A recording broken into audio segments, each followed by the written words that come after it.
Reverse Flash wasn't just the best villain on The Flash, he is one of the best villains the CW ever created, and one of the best villains DC has ever seen. Not because of the writing alone, but because two specific actors, Tom Cavanagh and Matt Legister, brought him to life with a level of intensity, depth and menace that superhero TV just rarely gets. But instead of treating this character like the rare masterpiece he was, the show kept reusing him until all the mystery, weight and terror just disappeared. Season 1 Eobard Thawne was terrifying because Tom Cavanagh played him like a ticking time bomb wrapped in kindness. As Harrison Wells, he was warm, supportive and even charismatic, and then as the Reverse Flash, he was cold, methodical and predatory. This brilliance in the subtlety, the quiet voice drop, the controlled facial expressions, the way he could turn a comforting line into a threat with just a tiny shift in tone.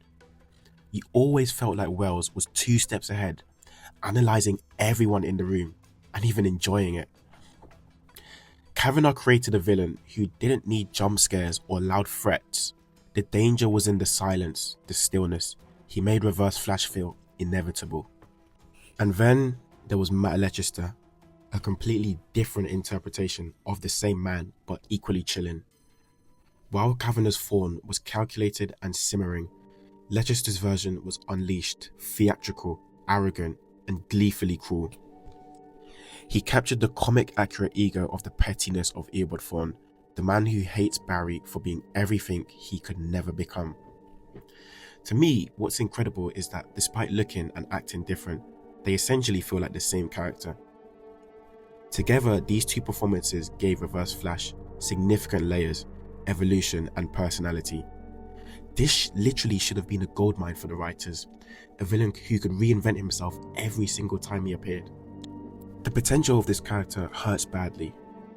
The show had limitless opportunities. They could have used Legister for the more chaotic comic book style appearances, they could have used Cavanagh for the manipulative mastermind arcs, or they could have just let Reverse Flash disappear after season 3.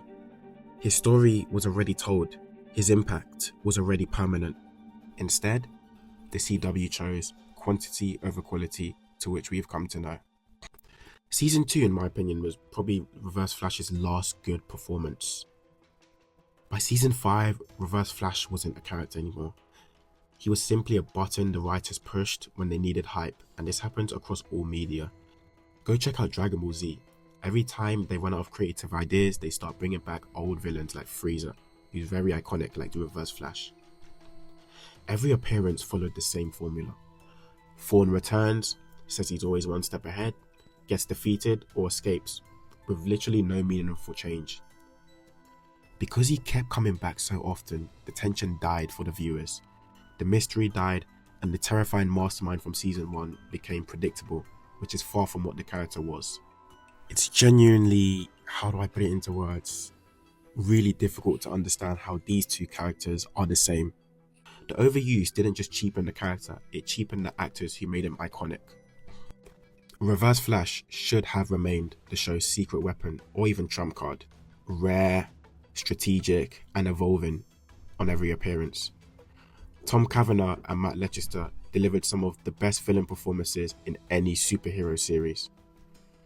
But instead of building on that brilliance, the show ran the character into the ground. Reverse Flash didn't fail because he was a bad villain. He failed because he was too good, and the CW couldn't resist using him until there was nothing left. A villain this iconic deserved a better legacy. Anyways, I think this character is one of the best DC villains of all time, and I think the future of this character is in safe hands if James Gunn stays at the helm of the DC universe. If he ever decided to do his own adaptation of the character, I feel like he can learn from the mistakes and the right doings of the CW.